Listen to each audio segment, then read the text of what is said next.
네, 반갑습니다. 세 번째 만남이네요. 마지막 만남이에요. 아유, 아쉬워 죽겠네. 근데 여러분 계속 반복해서 들으면 또 저를 또 만나실 수 있으니까 계속 반복해서 들으시라고 제가 압력을 가하는 거고요. 지난 시간 소비지출관리법, 카드 사용법 좀 잘 익히셨는데 어떠셨어요? 계속 강조하지만 실천이 가장 중요하다고 말씀드리고 싶고요. 예산을 세우고 예산 범위 내에 소비하려고 노력하고 또 카드도 잘 사용하고 이런 걸 꼭 실천해 보시기 바랍니다. 자, 오늘은 소비 말고 돈 모으는 거에 대해서 한번 얘기해 보려고 합니다. 돈 많이 모았으면 좋겠죠? 네, 돈 많이 모으려면 일단 소비 지출 관리 잘하는 것부터 시작돼야 됩니다. 왜 돈 모으는 얘기하는데 소비 지출 관리를 얘기를 하냐? 너무 당연한 얘기거든요.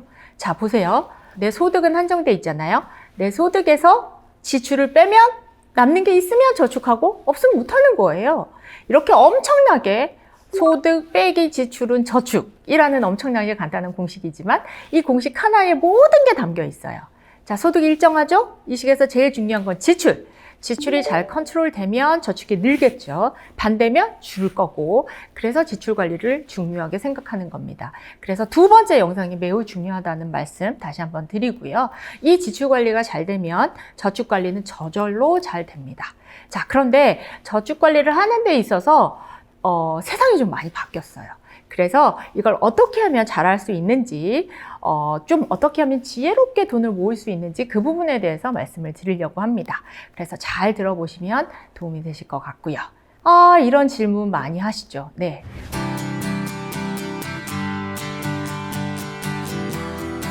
적금을 하긴 하는데 이게 맞는 건지 잘 모르시겠죠? 만기까지 하고 나면 다시 적금을 하려고 하는데 그것도 잘 모르겠고.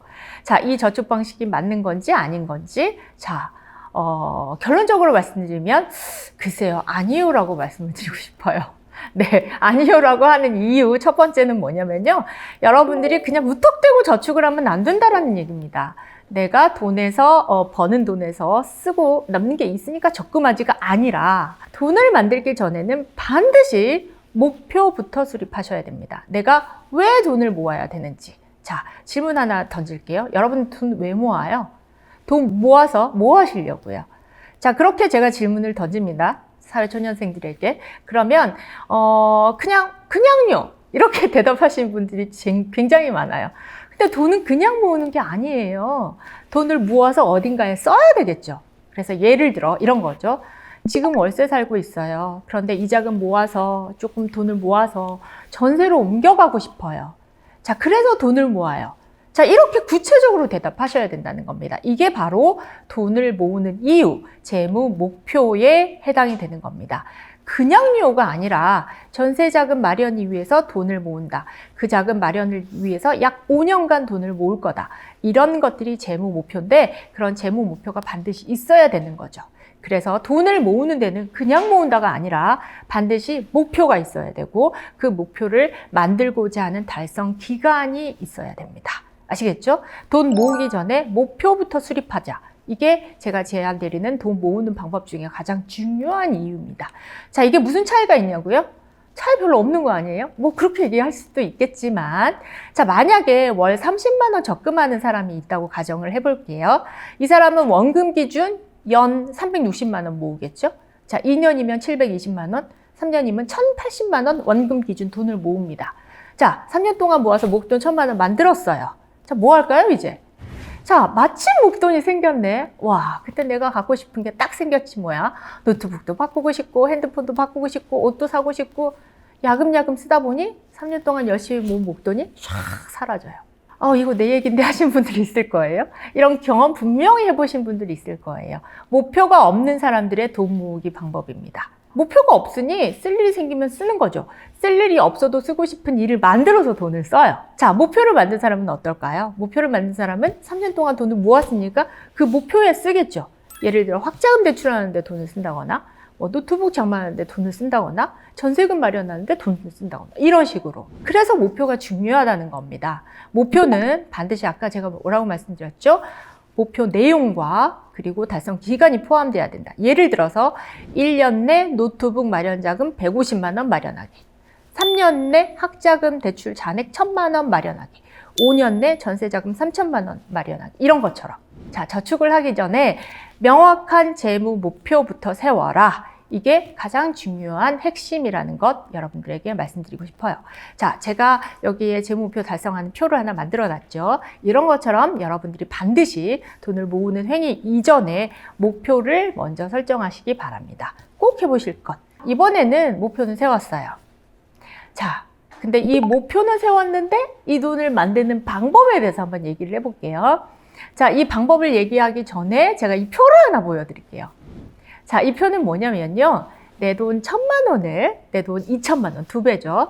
2배로 만드는 데 걸리는 시간과 금리의 상관관계를 나타내는 표입니다. 자, 금리가 높으니까 2배 만드는 데 걸리는 시간이 비교적 짧죠. 그런데 금리가 낮으면 지금 현재 은행 우리나라 기준금리가 0.5%밖에 안 되거든요. 이런 기준금리 0.5%면 내 돈 1,000만 원을 2,000만 원 만드는데 자그마치 139년이나 걸린대요. 어마어마하죠? 자, 이 말은 무슨 말이냐면 돈이 움직이지 않는다. 돈이 성장하지 않는다라는 말입니다. 제가 이 말을 왜 드리냐면요. 여러분들이 돈을 모아가는 방식에 있어서 생각해 볼 필요가 있다는 걸 말씀드리는 겁니다.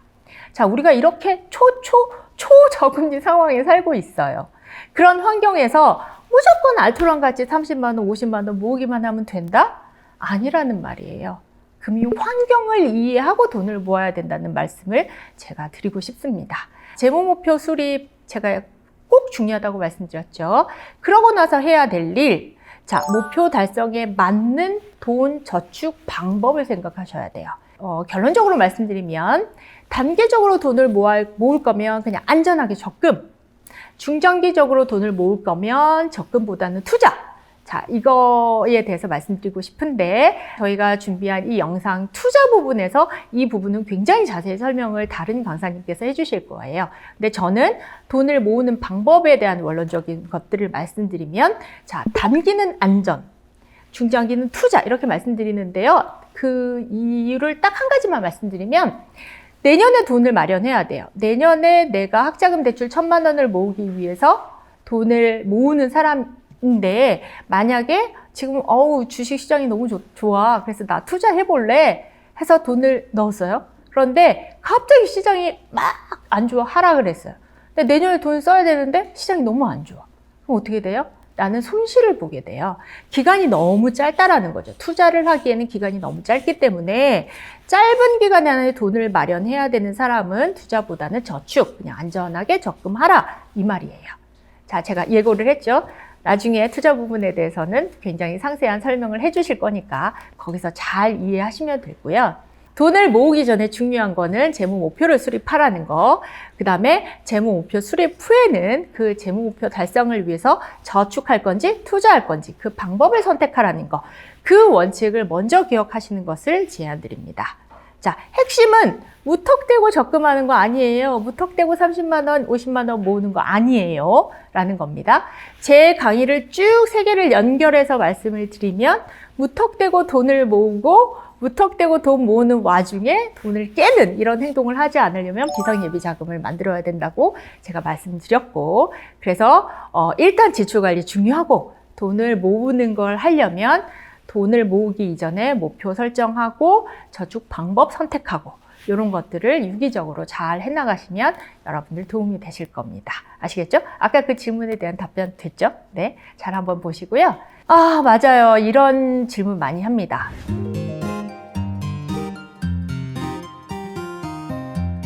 자, 이것도 굉장히 좋은 질문이네요. 여러분 질문 정말 좋은 질문을 던져주셔서 감사하고 자, 얼마 하면 좋을까요? 저축 얼마 하면 좋을 것 같아요?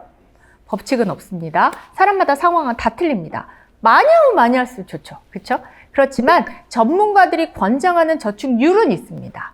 자, 사회 초년생이라면 소득의 적어도 반 이상, 60% 정도면 좋다라고 합니다. 하지만 월세 부담이 있거나 이렇게 주거비 부담이 많은 친구들은요, 고정지출이 워낙 많기 때문에 이렇게 하기 힘듭니다. 그건 너무너무 자명한 사실이고요. 그래서 이 숫자에 얽매일 필요는 굳이 없습니다. 자, 일단 지출 예산을 세우고 그 예산을 지키고 나머지 자금은 저축. 그런데 만약에 돈 쓸 일이 생겨서 저축 못하는 거 중간에 끊어지면 안 되니까 비상예비 자금 마련. 이런 것들 유기적으로 쭉 한번 생각을 하시고요. 그래서 저축을 몇 프로, 나는 50% 못하고 있는데 어떡하지? 그거 아니라 사람마다 다 틀리기 때문에 내 수준에서 할 수 있는 저축을 생각하시고 그 저축을 꾸준히 하는 거 굉장히 중요하다고 말씀을 드리고 싶고요. 저축을 하는 방법이 사실은 더 중요합니다. 저축은 반드시 자동이체를 통해서 하셔야 됩니다. 자동이체 들어보셨죠? 네. 약정된 날에 약정된 통장에서 그냥 돈이 저절로 나의 의지와 상관없이 빠져나갔으니까 있는 범위 내에서 돈을 쓸 수밖에 없잖아요. 자동이체로 저축을 하지 않으면 여러분들 돈 모으기 너무 힘듭니다. 왜? 사람은 있으면 쓰죠.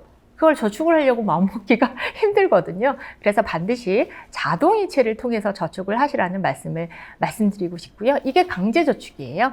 강제적인 돈 모으기 시스템이 없으면 돈 모으기 굉장히 힘들다라는 사실 명심을 하시고 반드시 월급날 자동이체로 저축이나 투자하기. 아시겠죠? 자, 이게 왜 중요하냐면요.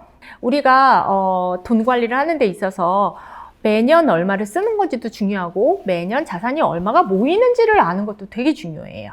자, 이걸 자산을 예측한다고 얘기할 수 있을 거예요. 만약에 연봉이 3천만 원인 사람이 지출 예산이 1,500이다. 그러면 1,500만 원은 자산을 만드는 데 형성이 되겠죠. 그러면 생각을 해보세요. 내가 매년 1,500만 원 자산 순증, 돈을 모아 나가고 있어. 그럼 3년이면 4,500 원금 기준으로, 5년이면 6천만 원. 아, 몇 년이면 1억을 만들 수 있겠구나. 그 1억을 만들어서 전세 자금 만들 수 있겠구나. 이렇게 예측이 가능하다는 겁니다. 자신의 그 소득 중, 총 소득 중에서 자산 매년 얼마씩 순증하고 있는지 그걸 아는 것도 매우 중요해요. 그런데 그걸 알려고 하면 임의적으로 저축하는 것보다 정기적으로 저축해야 자산 순증분을 예측할 수 있다는 겁니다. 그래서 돈을 착실하게 모으려면 자동이체를 통해서 강제적으로 저축하라고 말하는 겁니다. 이제 아시겠어요? 자, 이 자동이체 저축 굉장히 중요하고 이것과 덧붙여서 또 하나의 팁을 말씀드리고 싶어요. 여러분, 푼돈을 좀 아껴보는 건 어때요? 푼돈. 에이, 푼돈 아껴서 뭐해? 라고 싶으신가요? 네, 인터넷 검색창에다가 푼돈 금융, 잔돈 금융 이런 거 한번 쳐보세요. 엄청 뭐가 많이 나올 거예요. 자, 쉽게 말해서 별거 아닌 푼돈이지만 아끼면 금된다 라고 말씀을 드리고 싶어요. 자, 예를 들어 볼까요? 커피가 4,100원이죠. 그쵸? 땡땡 별 땡땡 커피 4,100원. 자, 그 4,100원 올림 끝전 5,000원에서 올림 끝전을 하면 900원이 남아요.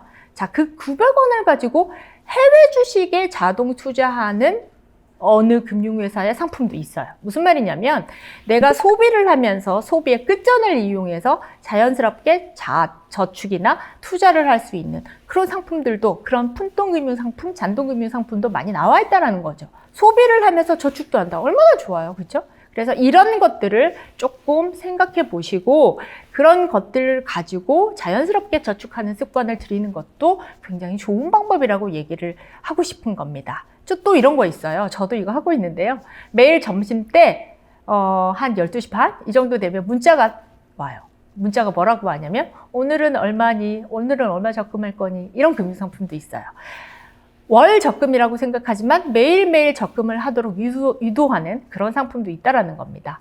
세상 굉장히 편리해졌고 굉장히 좋아졌죠. 정말 신박한 돈 모으기를 가능하게 하는 상품 너무 많아졌다는 겁니다.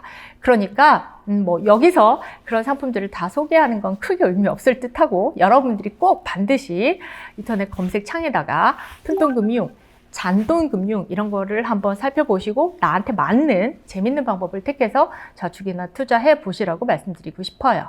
자, 저축의 재미적 요소를 콜라보했다고 해서 이런 걸 펀 세이빙이라고도 얘기를 합니다. 그래서 검색창에 펀 세이빙이라고 검색하셔도 굉장히 뭐가 많이 나올 거예요. 자, 이 잔돈 모아서 뭐해? 라고 생각할지 모르겠으나 이 방법을 이용해 보는 걸 반드시 제가 추천드리고 싶은 이유는 습관 때문입니다. 지출하는 것도 습관, 돈 모으는 것도 다 습관이에요. 이런 습관들을 재미적 요소를 가지고 저축하는 습관을 만든다면 진짜 푼돈 모아 금될 수 있다라는 얘기를 하는 겁니다. 그렇죠? 그래서 이런 것들을 적극적으로 한번 이용해 보시고 티끌 모아 태산, 옛말에 허튼 거 하나도 없다고 우리 얘기하잖아요. 별것 아닌 것 같지만 그렇게 모은 잔돈으로 3, 30년 투자한다. 엄청난 이득이 될 수 있다는 얘기입니다.